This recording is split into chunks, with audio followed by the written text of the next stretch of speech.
warahmatullahi wabarakatuh. Perkenalkan, nama saya Vini Hepidis Buru Aritonang dengan NIM 2202143. Di sini saya akan menjelaskan hasil proposal yang telah saya buat dengan judul Flashcard Mami Makro Mikro Fotografi untuk mengembangkan kecerdasan linguistik pada anak usia dini di Takrima Tungkop.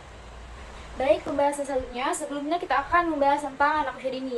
Jadi anak usia dini itu ialah anak yang berusia 0 sampai 6 tahun, di mana sering disebut dengan sebagai masa golden age. Kenapa? Karena pada tahap ini otak anak itu berkembang sangat pesat. Jadi dalam periode ini anak itu memerlukan dukungan dan rangsangan positif dari lingkungan untuk membantu proses belajarnya. Jadi salah satu aspek utama yang perlu didapatkan dari perhatian itu mengembangkan kecerdasan linguistik. Jadi selanjutnya penelitian ini bertujuan untuk mengembangkan flashcard makro mikro fotografi, di mana media pembelajaran ini yang mendukung kecerdasan linguistik pada anak usia dini. Jadi media ini dirancang agar anak itu dapat belajar dengan nilai sosial, dengan cara yang menarik dan mudah untuk dipahami, sekaligus mendukung perkembangan bahasa dan komunikasi. Jadi flashcard ini juga membantu untuk meningkatkan kosakata atau pemahaman visual melalui gambar-gambar yang detail. Jadi anak ini dilatih untuk mendeskripsikan gambar atau menjelaskan konsep atau menceritakan cerita, sehingga si anak itu mampu untuk menceritakan dengan kemampuan berbicaranya, misalnya mendengarkan dan berkomunikasi, mereka dapat berkembang secara optimal. Selanjutnya ada landasan teori. Jadi flashcard makro mikro fotografi ini adalah media pembelajaran berupa kartu bergambar yang memanfaatkan teknik fotografi makro. Jadi untuk membesar detail objek dan mikro ini untuk menampilkan bagian kecil melalui lensa mikroskop.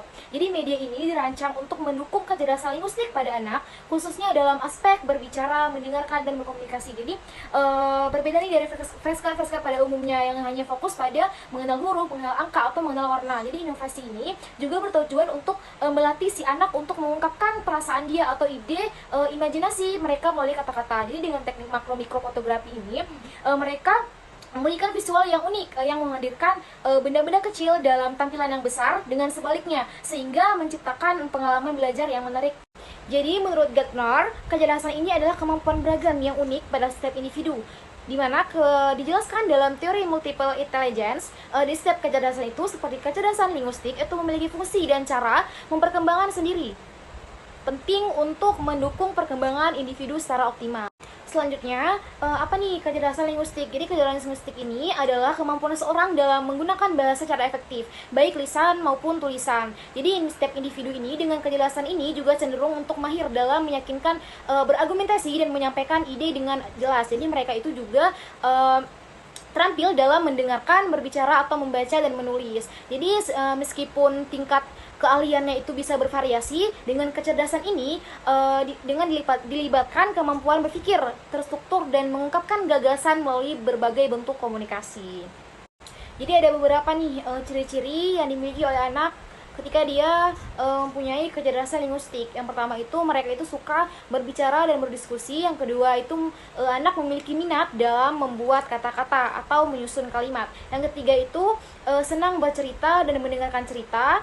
Yang keempat itu menikmati aktivitas menulis, seperti menulis cerita atau jurnal. Selanjutnya itu kayak menyukai debat dan rapat berkomunikasi dengan logis. Selanjutnya ada jenis penelitian, di mana penelitian ini itu menggunakan metode R&D, Research dan Development, yang bertujuan untuk mengembangkan produk tertentu dan menguji seberapa efektif produk tersebut. Jadi untuk proses pengembangan ini itu digunakan dengan model ID yang terdiri dari 5 tahap. Yang pertama itu ada analisis, desain, pengembangan, implementasi, dan evaluasi. Jadi setiap tahap ini memiliki peran penting nih dalam merancang dan mengevaluasi produk agar dapat mencapai hasil yang lebih optimal.